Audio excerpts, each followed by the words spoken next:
Scotland, it's one of my crash out days today. Like I had so much plan to do so much things today, and I'm like here crashing out. I have so much things I wanted to talk about as well. I wanted to talk about Usain Bolt letter to IRM Traoré, how he want to do collapse, and what I mean. I love how the Jamaican celebrities and them reaching out to the boss himself, and what I mean, trying to do collabs, praise him for his leadership and admire him or inspired by him. I love that for him. Also Guyana. I love how Guyana come together as one. Like like I love Guyanese people. I love their mindset. I love how they think. You lick one, you lick all. And just now, as Malcolm X said, that is where the world heading right now. When you lick one black man, you lick all black man. I love how Guyana standing up for that child that they claim was sacrificed. I would say murder, but people is very what is the term for it? I can't even think of the word right now. I can't remember the word I'm trying to say. But people like to fantasize things or romanticize things, you know. So they tend to be, it's not mysterious, I'm trying to say. It's superstitious, right? People with their superstition, right? So I would say that 11-year-old girl was murdered, but people in Guyana would say that is a sacrifice, right? So we can't say whatever. But this morning, allegedly, they just burned down a police station. I mean, after they found the girl dead, they rumble and mash up and tear down the hotel that she was found dead in. Now they're taking it a step further to shooting up police station and stuff like that. The people and them want justice, and I not promoting violence and stuff like that, but the people and them need justice. And I feel like it's not just to be like, we're not supposed to sit back and wait till somebody get murdered in order for us to come together as one and stand up for our right. You know what I mean? But I love what Guyana doing. Again, we're not promoting violence. We're just saying we love when people come together and stand up for them right, and stand up for justice. And I just love that. Besides that, I was supposed to go on the road today, but so and then I call him, and then I had no credit. I call him a driver. You ain't getting this. Look, I now finish eat, so clothes kind of messy. So by the time you watch this video, that it is still done gone already. So still grateful. All praises to the Most High all the time. And also, I want to talk about I wanted to talk about. I don't know if I'm gonna post this video based on how I look, but fuck that. I also wanted to talk about the Chinese mechanic who run in Jamaica right now. Everybody talking about the Chinese mechanic in Jamaica. I mean, if our Prime Minister, if Andrew Holness, to keep allowing Chinese to come in Jamaica and set up mechanic shop, what gonna happen to Jamaican mechanic? What gonna happen to people who leave school with who went to mechanic school and study mechanic and whatever? You know what I mean? All the praises is going over to the Chinese. You have a long line in Jamaica lining up for Chinese mechanic. What about the local mechanic? What about our mechanic? And then these people don't even have, they're not properly qualified, and they don't have authorization to be in our country. If IRM Tory throwing them out, Trump throwing them out. When I say throwing them out, I mean non-immigrant, people who don't have proper paperwork to be in the country. They're throwing them out. Why should Jamaica allow all kind of people from all over? I love Chinese. I love China, don't get me wrong. But why should we allow them to come here? They don't even have paperwork. I think they say they have a mechanic shop with two people in the mechanic shop will have paperwork, and then all the rest of them don't have paperwork. So what they doing in our country? It's time for we to send them back and try to, develop our country by providing jobs and opportunity for the locals. You understand what I'm trying to say? And then if we come Trinidad, are we go? Because I'm in Trinidad. But I mean, if Jamaican go America, if Guyanese go America, if any Caribbean country go America, wherever, and qualified in the country and looking to seek employment, they're gonna tell them that they don't accept that. They have to be requalified. They have to re-educate themselves. They have to go to school that country see are fit to be. You know what I mean? I don't know if I'm making sense. They have to requalify. They have to go back to school, train, get whatever that country classified as proper qualification, and then they could be able to be employed in that field. So why should Jamaican people, these people not even, we don't even, they come and they mechanic paperwork to China, and we just gonna accept that? And then, yeah, I don't like that. Jamaica, I don't like that. Jamaicans, I do not like that. I feel like we're supposed to be supporting our locals. And and I understand maybe we're not as advanced as China, you know what I mean? But I mean, China's supposed to come and requalify. Just like if we go over China, we can't fix a car or a truck or whatever. We had to get requalified. We had to go back to school and all kind of things. So how we should just allow these people to just come and just, I don't like that. And then all these Chinese, like China don't take over Jamaica. Like half of Jamaica is Chinese. You know what I mean? China have the amount of shop and like corner shop and all kind of restaurant and wholesale and all these things, and most of these people don't even have paper. Them not have pay tax in our country. And I want to ask you, Mr. Prime Minister, what you do about that? And then no, it's like we don't understand. And now at election time, so they matter about free education for do any kind of, for going out whatever career you want, for going out all these things. And I'm like, I'm like, oh my God, you know what I mean? But it's just that, it's love and light and thing, you know what I mean? It's just, that is what we're all about. Yesterday I was talking about, I'm going to put that clip in, but I'm not going to put the whole entire clip, but I was talking about why people feel like you and them have a disagreement today, tomorrow you're the enemy. I know your friends are your enemy, enemies are your friend, but not everybody you disagree with or, have a dispute with is really an enemy. Sometimes an enemy is the one who's sleeping in your bed, who making your lunch, who calling you on your phone. You know what I mean? You never know. You know what I mean? I don't take nothing too personally, because the rich will laugh and insult you in your face. Poor people hold on to grudges. You know what I mean? The rich see everybody as a potential client or a potential customer. When poor people feel like everybody's against them, the whole world is against them, you can't trust nobody, everybody is out to get them. And it's full time we change that mindset. You understand what I'm saying? And then sometimes they have a Jamaican proverbs, I can't remember what the name of the proverbs. But not because you see somebody today by themselves, you don't know who stand behind them. You know what I mean? Just humble yourself. You know what I mean? Don't go and look for trouble. If trouble not knocking on your door, don't go and look for trouble. Because when trouble come, they say baby shut gonna fit you. Meaning you don't look for them thing. You be humble. You know what I mean? And it's just that. You know what I mean? I kind of look at how I'm home. It's my off day. I wanted to go out, but I didn't get the chance to do that. And I'm just here, just like, as you see in my lounge chair, just like just relaxing. No, grand rising, blessed uprising, beautiful people. So today I want to talk about like this is what I want to talk about. You introduce yourself, say morning. Right. Everybody don't know the one flower gang, right? So what I want to talk about this morning, right, with my friend. But he's not my friend, he fuck up, he do something with a box. And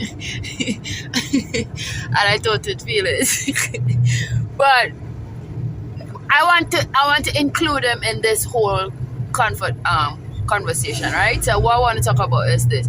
Like, why when you and somebody have the slightest argument, they go around like you the enemy.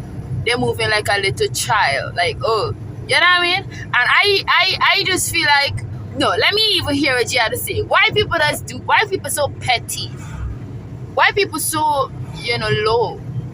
To think that everybody you who don't agree with you, that is your enemy. Or anybody who hurt your feelings, well, we had to be enemies and we don't gonna talk for, and then that's why you broke. I mean, and Poppy was talking about that the other night. I was like, rich people don't hold malice. Rich people will insult you and say it in a joke, and they come back the next day and say morning, good night, whatever, because they see you, always gonna see you as a potential client or a potential customers. Why poor people is the one who want to go and vex and carry malice and hold on to belly and all them thing and see and preen you like an enemy and trying to find ways to bring you down and like, but let me hear what you have to say, cause he's a I don't want to say eligible because he gonna take offense. He's a big man and he here a long time. He's supposed to have more than 30 year experience more than I. So let me hear what you have to say about that too. Low, talk low. Talk like when you're cussing, man. Yeah. Yeah. You best have me please now. Talk loud. Watch me. Yes. It's a difference because Yes. when somebody have access to money, Yes. the circle will be different. They will Yes. have no time to have that kind Have of a hate and holding on to right? grudges and Because stuff. the circle wouldn't be about that. Right. You see, is the less fortunate is the most that You know what I mean? but I wouldn't say poor. I would say lack of poor-minded. They're poor-minded. Right, lack of understanding Right. to know better. Right. Not to told something, you know what I mean? Because at the end of the day, due to the circumstances, maybe they may be reaching out to that person in such a way, but that person not reaching out to them, and maybe that of itself could have them taught in that kind of feeling in the center. And give me a minute, right? I don't cut you, but as you said that, this is what the next thing what I conclude also. Sometimes you said to someone, you hurt somebody's feelings, it have some kind of deep-rooted kind of trauma, emotion, or insecurity tied to that. Like, I don't know if I said that to you. And I said that to you the other day? Right, I was just thinking it amongst myself. It's like, what I'm trying to say is like, so you and somebody be praying you about the bucket and you and them have an argument or a dispute about the spoon and it just blew up. Like you be like, they started telling you all kind of thing that had nothing to do with the spoon and you're like, what all of this for? When they have some kind of hidden, rooted kind of, animosity within themselves, either amongst you or against you or some of them is the home too. It's like whatever going on in the home or whatever. And it's like, you just come and say something, they just explode on you. But that's not even the point. The point is why they told feelings. Why do poor people told feelings? You know what I mean? And then when we told feelings, we're going to be isolated and we're going to be left alone. You know what I mean? You taught in all our feelings, you're going to end up alone. Not everybody hurts you or hurt your feelings is an enemy. Some of them make good friends too. You know what I mean? And your enemy is nothing outside of yourself. Your enemy is rooted deep within yourself. You are your own enemy and you are your own best friend. You understand what I'm saying? So I feel like holding on to grudge is heavier than a 10 bag of fucking cement. You walking around heavy and you know what I mean? And haunted. All that grudge you holding. You know how much energy it takes to toad feelings? No, but you know how much negative energy it. No, my clothes run flop now, but I ain't looking to 100 today. But what I'm saying is with the differences with somebody financially equipped Yes. and somebody who not financially equipped. Yes. The one who not financially equipped Yes. will tote more feelings. Yeah, due to the why? That's struggle. what I don't get. Due to the struggle. So when they open up to somebody, right? Come like That's why they're struggling. they trust Because of that all that- person. yeah. So when that person come and kinda let them down, there is a part of them now that to take on and study about how they could do in normal situation and blah blah blah blah blah blah. So they go That take it don't more make personal. sense. Now, Because even somebody- the great Bob Marley, I don't cut you. Bob Marley tell us that. Even the great Bob Marley said that. You know what I mean? Everybody in this life gonna hurt you. But- You have to find the one worth fighting for. You can't go around and expect everybody to treat you as how you treat No. yourself or see you as how you see yourself. You have to go around and expect everybody to slip up at any moment or any given time. But you have to be what you want to receive. So I'm gonna be like, okay, I'm love, but I don't expect love from every places I go, everybody I meet. You know what I mean? This is the harsh reality. Not everybody crush on your toe or crush on your cord is your enemy. Sometimes your enemy hidden with the biggest of fucking smile, because them is the one who not go, they're not gonna hurt your feelings. You know what I mean? They're just gonna crush your fucking, they're just gonna cut your neck. You know, wait, you know that is true though, G. You know your friend is the one you gonna follow 10,000 times with. Because your friend know your business. Alright. But your enemy is the one who gonna pretend and ting and smile and cut your fucking throat. No, well, Dog name your supper. Well, Eat your leftover. You playing mad. Well, watch. I don't mind the napkin. This thing is irritating my skin. Today we're making a Spanish dish called Espanianda. Pronounce it good. Well, Expanianda. So first we had to blend the minced beef. Right, we season it up. Now we're gonna blend it in the food processor, and then, you know, go see the other process. Beef, and we're gonna blend it in the food processor to get it finer, and then, you know, you're gonna see the rest of the process.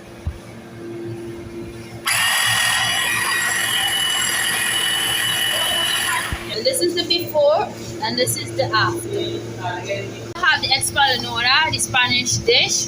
So all we have is cornmeal, salt, and sugar. We have the water, and we're kneading it in. Look at that pretty color, that pretty dough. Yes. It's all that. Much needed. If you're basically kneading it like flour. Look how beautiful this is. Tablecloth over it for it to raise. We didn't have no baking soda. We just put it for it to rise a little before eating. And this is the result. Look at that. You see how that rising on its own? Beautiful. Here we have the beef. We have the dough. Then you have to get something to cut it out, the shape. We have a rolling pin. And we have a clean surface where we gonna flat it out on. So stay tuned for that.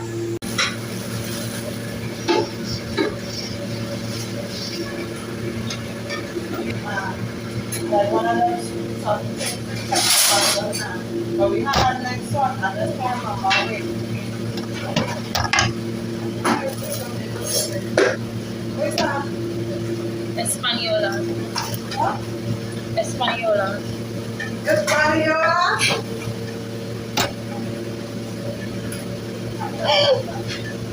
I don't know, Expandana, something like that. I don't know the name. That's why it gives you some everybody walk. If you say real right. Española. And Spanish? Yes, it's a Spanish dish. A Spanish dish called Spanish. Called Espanish. Oh, I get what you're trying to say. That the Spanish is in here. Espani. When you have Espanianda, it's what? Wait. Wait there, baby. Shh. I get it good. What? Get there. Shh. Or they say shh. Shit. Me rich, money rich, coming close to the word. It's Espana. Nah.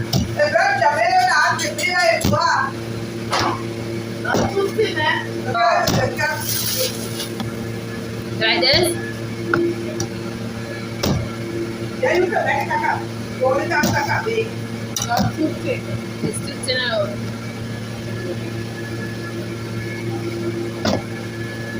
And you cut me out of the video, eh?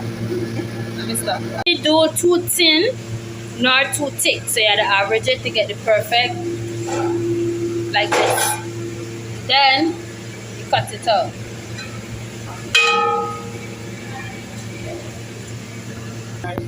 You just take it out and you put it here. And then you add the beef last. Yeah. Right. Make sure it gets it. Right.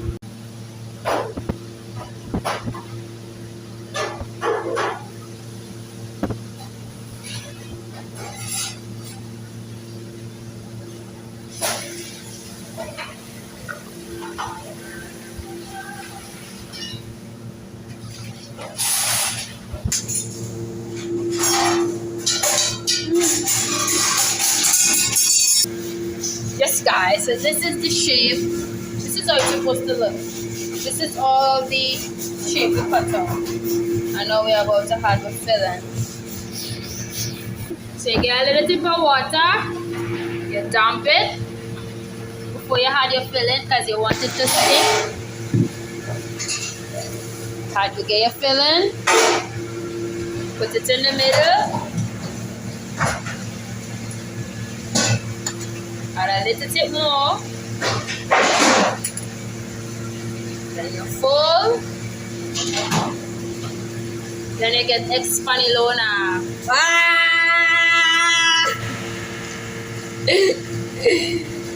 Oh my God, we have that in Jamaica, we call that Jamaican patty, but this is the Spanish way. And then, bam, with your fork. That's how we just do it in Jamaica too. Bam, we call that patty. But in Trinidad, it's Espaninola. You could feel free to correct me in the comment section. No disrespect to the Spanish. Any Spanish from any country. It's all love and peace and life. That's yeah. So the one facing this way is item. So this is like broccoli and the espanana. As I said, feel free to comment to correct me down below. Right, so the one we're facing up, these are the beef. And so now we're hotting the oil to prepare to fry. So stay tuned to all it, because oh my God, this look how beautiful this is. Ooh, this reminds me of my childhood. Patty. Your oil, and when you hot your oil, you put it in it. And yeah, veggie one. These are the veggie ones, so we're going to do a little taste test. So this is veggie, this is like broccoli and cheese.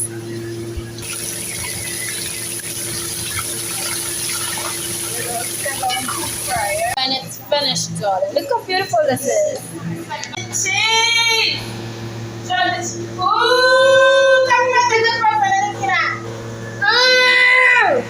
Right. Taste test now.